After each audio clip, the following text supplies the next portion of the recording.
The Mug and the Maiden. And it was by Sir Wilton Moore. All right, here we go, guys. It's story time. So, for those of you that are watching this for the first time, this is my normal speaking voice. But with the power of voice mod, we're gonna activate the narrator. This is what my voice sounds like with the narrator. I'm gonna heighten the narrator just a little bit by speaking like this. The Mug and the Maiden, Volume 1. I'm gonna add this onto the narrator just to make it sound a little better. So here we go. The Mug and the Maiden, Volume 1. Sir Wilton Moore. Chapter 1. The Dangerous Forest. Once upon a time, in a faraway land, there lived a mug of cheese. It was not an ordinary mug of cheese, as you would find in any home or kitchen of the age. No. This mug of cheese was a distant descendant of one of the three grand flagon kings. The same kings who had charged on horseback to defend their capital city during the unforgettable conquests of the previous century. To which of these flagon kings he hailed from, the mug was unsure. But still, there was honor and courage in his heart. His family line heralded in deeds long past that had forever changed the course of stupid history.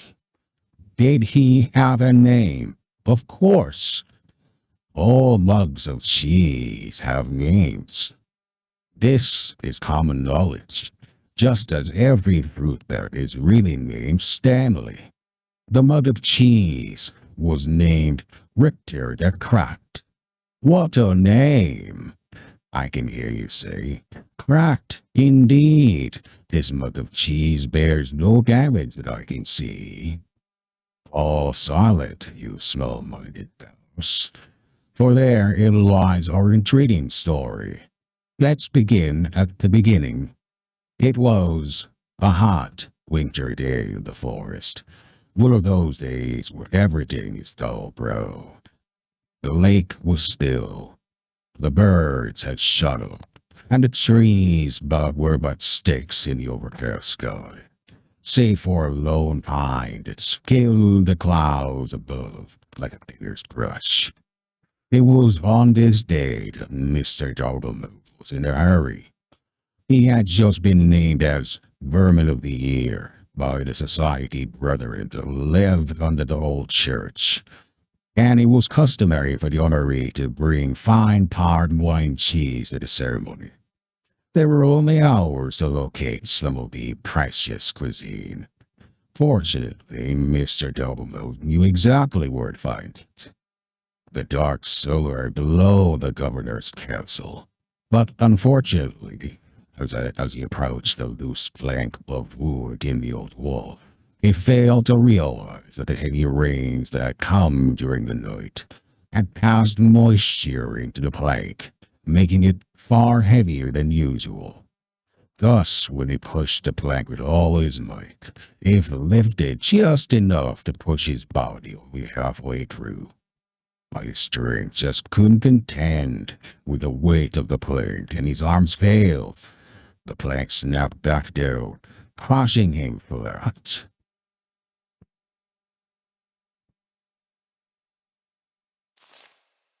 After all, this story is not about Mr. Doublemove. Or had you forgotten the mug of cheese already? I can see how you might connect the two. Mr. Doublemove was, after all, looking for cheese, and we were talking about a mug of cheese just before. Sadly, I must inform you that there is no relation between Richter the Cracked and the rodent who is now nothing more but schmoozed guts inside the wall. Except that there is, for it was the death of Mr. Doublemove that started all the trouble. You see, when things die, they tend to smell, and that's just what Mr. Doublemove did. But that's not all. His body, held between the outside and inside of the wood wall, had made a perfect passage for the hot winter wind. The wind, therefore, carried the stench of his decaying mouse carcass deeper into the governor's home. Like a smoke, like a snaking, twisting wisp of terror, the smell settled into a little tavern near the courtyard of the castle. Here, soldiers would spend many long hours when there was no bloodlust to soothe with battle. Strong ales and red meats filled the menu from back to front at this rustic medieval greasy stew. Mostly, the customers came to look upon the barmaid. Maxine was actually named Rita. Rita was by far the best-looking creature in all the governor's county. There was a beautiful dear woman just over the hill, but don't you there. By day, Rita scrubbed her tavern so clean you could eat off of it, which was fortunate, as it was a place you indeed would be eating, as it was a tavern. Right, she served her customers with charm, grace, but mostly with drinks. Did I mention that Rita was married? Well, I am mentioning it now. Rita was married. Her husband's name was James. He didn't do much until he died. The smell of this double knocked you flat, and that, my friends, was that. Oh dear, the story has barely begun and we already killed two major characters. Needless to say, Rita was deeply distressed by the whole thing. But 20 or so minutes later, she realized he couldn't wait forever and went to buy some cheese. Ah, yes, don't worry, dear reader. This time, the mention of cheese will probably guide us to meet our vocal hero of the tale. Also, this is a good time to start a new chapter. Chapter 2. A new chapter. Rita entered the cheese shop with her guns blazing, speaking metaphorically, of course, by which I mean she entered a cheese shop more determined to buy some cheese. This was because just like the night before, as her husband, James, was taking note of a weird smell in the room. She had invented a delicious new concoction, cheddar cider. It was sure to be a hit with our patrons. After all, the governor's county only had two exports, cheese and grapes. She couldn't possibly make a tree from a grape. But back to the cheese shop scene. Rita knocked on the counter loudly with her fist, causing the nearby cab to do absolutely nothing. Gets to. From behind the wall, she heard a stir as someone was crashing two piles of cheese to make their way toward her. Emerging gloriously from torn yellow curtains, an old man came into view. He was giant in stature with a long gray beard. Probably long and stuck within his beard were all manner of cheese crumbs and wedges, rubbed tightly within his hairs. But yet, he held even more cheeses and ropes pulled across his chest, with the loops so provolone, linked like sausages over one shoulder. His eyes were big, and his ears were bigger still. A smile of kindness erupted from his face as he looked eyes at Rita. My, the curs are kind to me this hour, and no one welcome, he bellowed. Rita bowed and probably began to cry. The shop owner looked at her, perplexed. What did I say wrong? The barmaid sniffed and suited and finally answered, Forgive me, for my husband just died and I'm out of Swiss. I'm going to pause over the story to ask myself why Mr. Doublemouth went to the cellar in the governor's house for cheese if there was a cheese shop nearby. I think it's best that he overlooked this display of problem and luck, don't you? And now back to the story at hand. Rita purchased a large amount of cheese from the shop owner. She bought cheese wheels and cheese melts and cheese slices. She bought cheese whistles and cheese bread. She bought cheese paper and cheese sandwiches.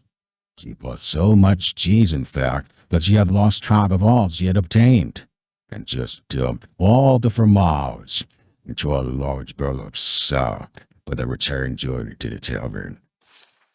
"Goodbye, Rita," the shop owner called as he waved away farewell. "Goodbye, Daniel," she called back. His name was Mary, by the way. Overburdened by her treasures, Rita made her way home, following the main road to the castle. But, as it always happens, the road was now under repair. A man with a skinny mule was plowing up the dirt so that he could put down new cobblestone. 4 of his associates were standing by, watching him. The job would only take a few years to finish, but Rita was in a hurry. So she followed the detour sign that told her to take a different road to her left. Unfortunately, no one could read in the governor's county, so she went right instead. This mishap took her deep into the forest, where absolutely nothing of interest happened. Except something of interest did happen. As she shrouded on to the forest, her sack of cheese weighing her down, muttering complaint all the way. Little did she know that danger lay just ahead. This danger was coming and dangerous, and had one of those out-of-place eyebrow hairs that drives you nuts when you're talking to someone who has one. This danger we'll call Bernard, the big, ugly lizard bird who wears a blue cloak. Bernard didn't often have visitors in his house. This was because he lived outside. Also, he was rather fond of human flesh, which made him very unpopular. So obviously, you can see the drama unfolding here. The beautiful, but tired Rita huffing and puffing up the winding path as she approaches a certain doom. Bernard watching from behind a nearby tree, licking his lips. Oh, the tension is tense, is it not? At this point in time, we must pause again to ponder all the possibilities that can happen with our story. 2 characters have died already. Surely a third wouldn't hurt anything. Are you perhaps just reading this story because you want to see who will get the axe next? You are a little warped, do you know that? Well, then, let's see what happened next. Bernard stepped from behind his hiding place, his eyebrow hair gleaming in the fading sun. "Dear madam, why must you pass through so fast?" he called with his eyes glimmering. "If I must get home, Bernard, because for one, it's getting late and I have customers to serve, and second, because you beat people," Rita replied. "Poppycock, balderdash, God's wallop. I won't hear these lies against my character," he detested. "Try, Bernard, the big ugly lizard man who wears a blue cloak. I've completely reformed myself." Rita squinted suspiciously at him. "You have?" Bernard put a hand to his heart. "I have. I no longer prowl or pounce. I will attack or bounce. I will not kill or maim or tear. I will crush or even bite you anywhere. I promise I won't devour any more." "My gosh, you become a bore. If you aren't going to be the danger in this story, then I've come all this way with 100 pounds of cheese for nothing," Rita grumbled. She boosted her sack further up her shoulders and she turned with an angry grunt. But Bernard waved after her in a panic.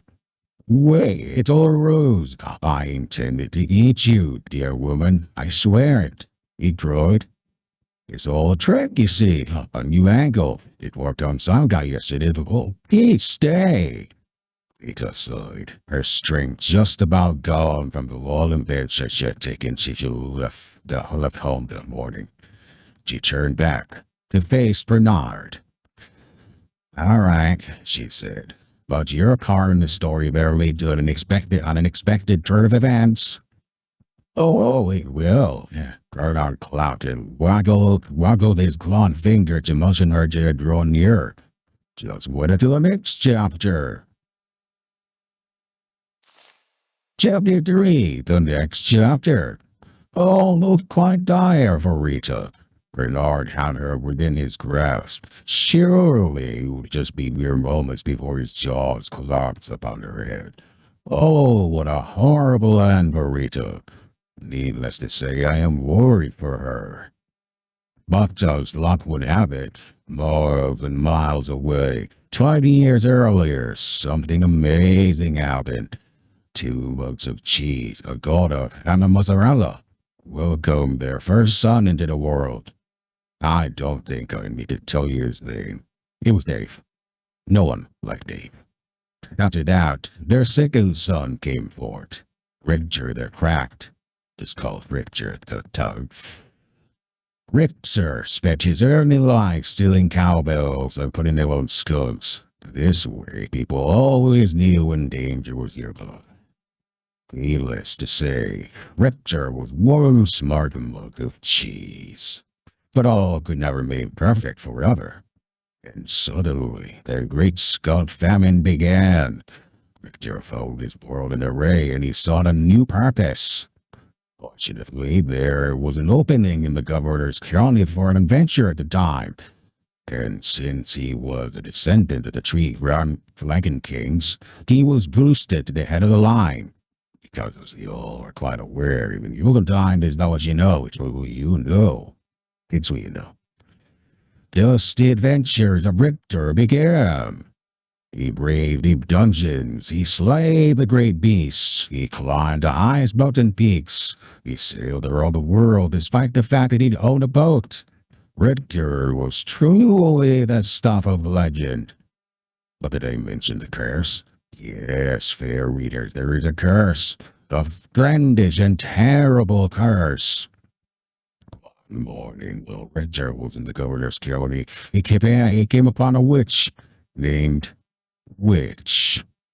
This witch had just pulled a pound cake from her oven, where she then proceeded to start ingesting it, right there in the front walk of her home.